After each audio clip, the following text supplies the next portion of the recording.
You're all welcome to Live and Thrive. We're all about actualizing purpose on this channel. And in this session, we'll be looking at spiritual intelligence as it relates to our purpose. Tony, please tell us, what is spiritual intelligence all about? Hello, folks. Always good to be with you. We are about to dig into a very interesting subject, but I'll start with a quote by W.B. Yeats that says, "The world is full of magic things, waiting patiently for our senses to grow sharper." What that means is things are happening around us, but we're not intelligent enough to understand them. Think about these words: faith, hope, belief. They have inspired most of the grandest things that human beings have done on this planet. Imagine somebody like Bill Gates or Steve Jobs, who dropped out of school. They had careers assured for them if they had just managed to finish the program, but they left it in the belief, the hope, and faith in what they were working on. And what happened after, of course, you know. So let's go down to the word spiritual. Let's break it down. It comes from a Latin word, spiritus, which means breath. It's something that I have been thinking hard about myself, because imagine this same body that we occupy. The moment breath leaves it, it's just another piece of meat. Every time I watch a movie and I see medical resuscitation procedure being undertaken, they're doing the chest pumps and everything, it's like pure magic. How did people even come up with such brilliant ideas? So with this perambulation, let's go deeper into what I will now call spiritual intelligence. It is the capacity to seek the ultimate meaning in life and the relationship between us and the world we live in. It also enables us to draw a linkage between reason and emotion, between our minds and our body. It gives us ability to live with compassion and wisdom and maintain inner peace. Some people think spiritual intelligence pertains to our belief in higher powers as well. But essentially, it is crucial in pursuit of purpose, success, and happiness. It really doesn't have to do with material things. That is, things you can feel and touch. So further dig into this spiritual intelligence thing, let's think about intelligences, because I'm sure you have an idea of what intelligence means. But I'll define it as using what you know to do the right thing at the right time, in the right place. It sounds very simple to be intelligent, doesn't it? But how many times have we done things and found out it was the wrong thing to do? So intelligence can also be grouped. There's what they call cognitive or logical intelligence. That means it's about our ability to think logically and rationally and follow certain rules. There's also what they call emotional intelligence, something we've talked about in one of our other episodes, where you are learning to be aware of yourself and how to relate with others, understanding patterns and emotions. But then there's what they call spiritual intelligence, which we just defined, which goes beyond all that. It tells us when to obey rules, and we can even understand what rules to break. And more importantly, it enables what I'll call insight in our thinking processes, where we do way over and above what we are physically capable of. I'm sure if you think back, there are certain things you have achieved in life that you just didn't think was possible. All the options were stacked against you, but because you had that faith, belief, and hope, you went in and did it. So spiritual intelligence essentially is like the foundation for all these other intelligences. And it is probably the most important tool we'll need to thrive. Thank you so much. So there are no new things under the sun, only discoveries. But it takes intelligence to discover. Now we have a definition for spiritual intelligence. Tony, can we dig deeper into this subject of spirituality? What really are the benefits of spirituality? Oh, let's just dig deeper first, yes. So we talked about intelligence. Now we'll talk about the spiritual part of it. Now, spirituality has to be understood from the perspective that it has nothing to do with our physical. It gives us a worldview that there is more to life than what we can touch. It is also the foundation for our motivation and desire to keep moving ahead. There are times we face incredible difficulty. You need something that will push you past that obstacle that you're facing. And this is where spirituality comes in. It's not something you can hold on to. You know, even people who tell you, people that do brave things will tell you they were afraid when they did it, but something just egged them on and they were able to do it. Spirituality, for some people, like I said, is about believing in a higher power. Frankly, if you don't believe in a higher power, then you need to be able to figure out how many of the things that are happening around us happen. One of the most magical things I will always tell people is planting a seed, just one seed. You put it in the ground, suddenly it sprouts, grows leaves, branches. In some situations, it will grow into a very big tree, all from just one tiny seed. And this is a process that is so repeatable, you can be sure it will happen. And it's so magical.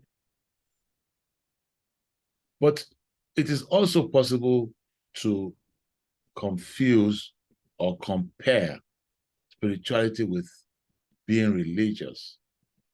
So I would like to point some of the differences between the two. A spiritually advanced person seeks to have understanding,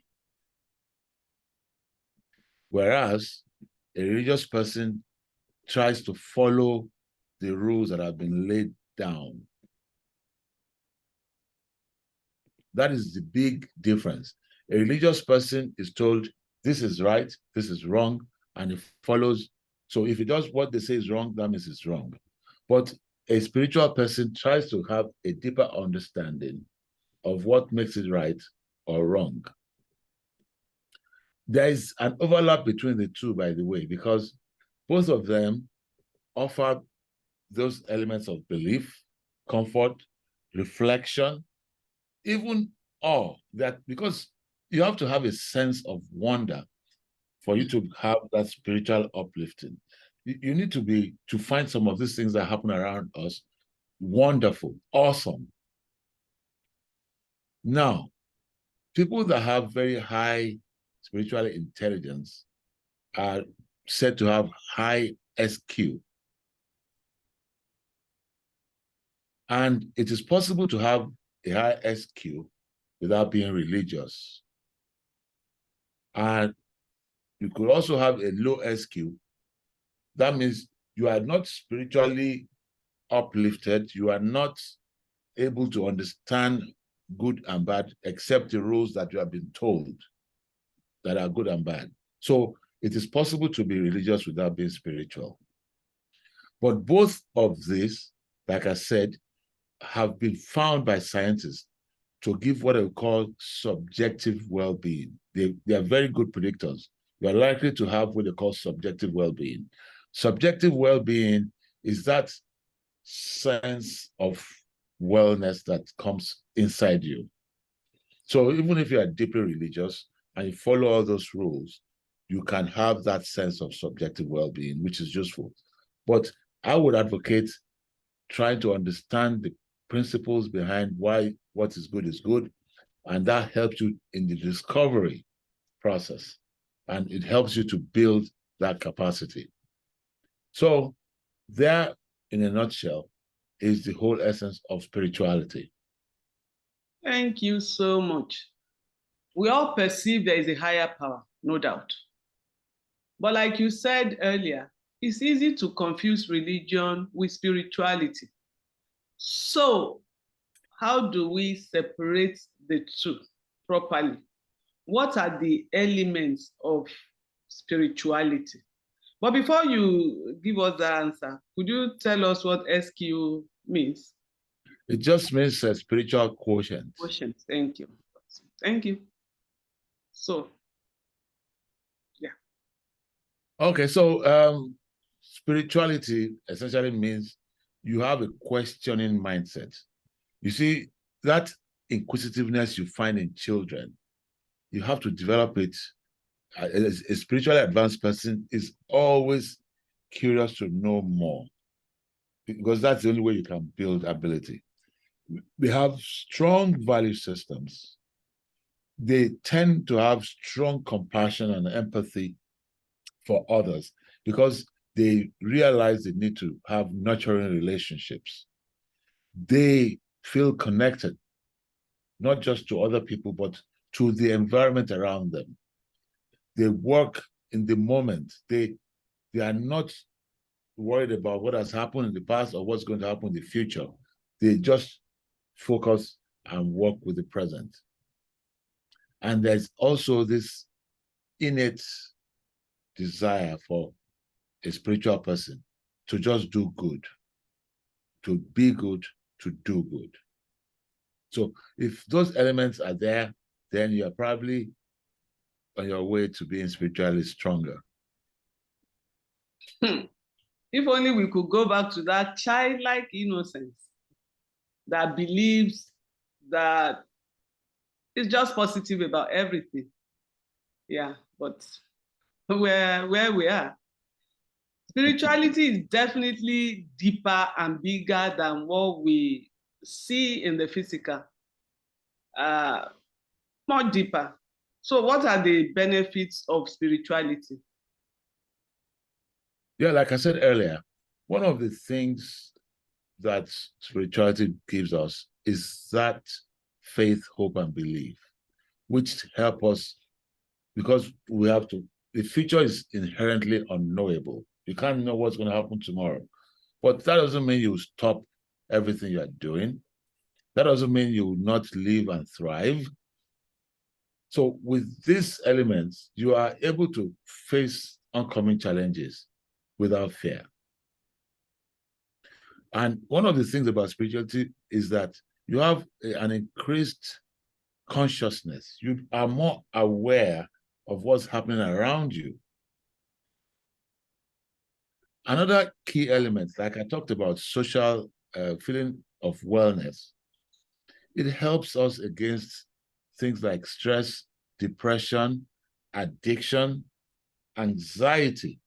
Essentially, it helps with being psychologically well. I'm sure you must be wondering why there seems to be an increased incidence of people battling depression and anxiety disorders. This is easily attributable to lower spiritual quotients, because the more spiritually up-to-date person tends to see all these challenges as part of normal life, and they find a mechanism spiritually through their systems, not because of their bodies now, but their minds and spirits.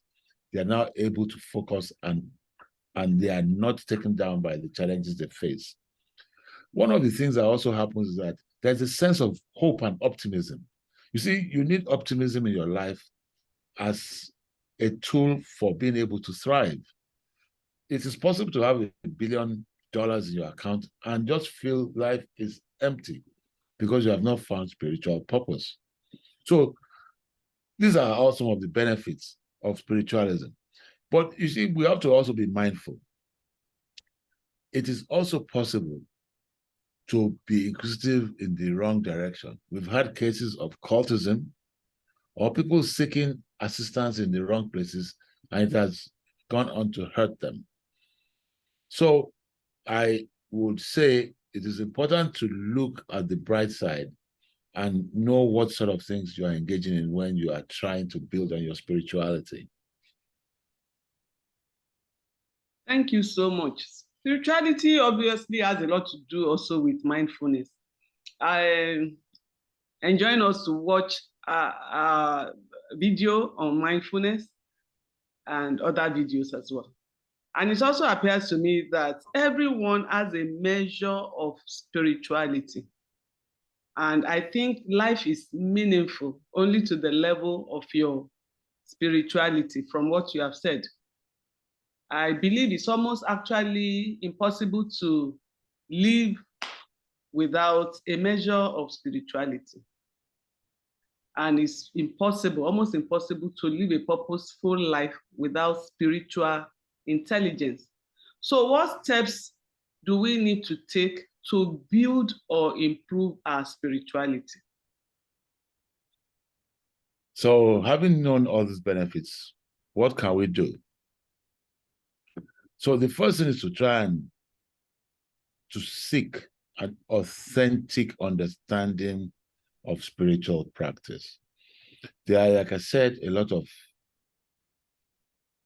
dangerous teachers out there, but there are also very good teachers who will help us become better people. So we have to learn for them. We also have to question the source of knowledge. It could just be simple tests. Is this thing fair to do? What they are teaching us to do here? And so on and so forth. Then you have to learn to practice gratitude, empathy, mindfulness, like you just said. You see, being mindful is that awareness that it helps you build that necessary awareness that will help to build that spirituality. Another thing to do is to take ownership of who you are. You have to be your authentic, true self. Then one other thing that also helps us build our spirituality is to review your daily events. So at the end of the day, remember that time you ran into somebody who did something wrong to you. What did you do? How did you respond to it? Did you do it well? This sort of reviews help us think through the way we live our daily lives, and then it is possible for us to have a better plan for the future. Things like people that suffer things like anger management, for example, anger issues, they get upset at the slightest provocation. They can leverage some of these tools, and before they know it, once somebody does something to anger them, he has built a system with which he manages it, and he will get out of the situation without getting angry and without losing that composure. So these are some of the tricks that help us to build our spiritual quotient. I would like to end this with a quote from Deepak Chopra, who said, "Awakening is not changing who you are. It is discarding who you are not." Oh. Wow. So I want you to remember this. Remember your ABC. Always be conscious. Thank you very much. Amazing. Wow, wow, wow, wow. Learning never stops. And that's also, to me, an aspect of spirituality. What an amazing insight today. Kindly take time to watch other Live and Thrive videos. Subscribe to our YouTube channel. comment, and share. And don't stop learning so you can live and thrive. Have a nice one. Bye.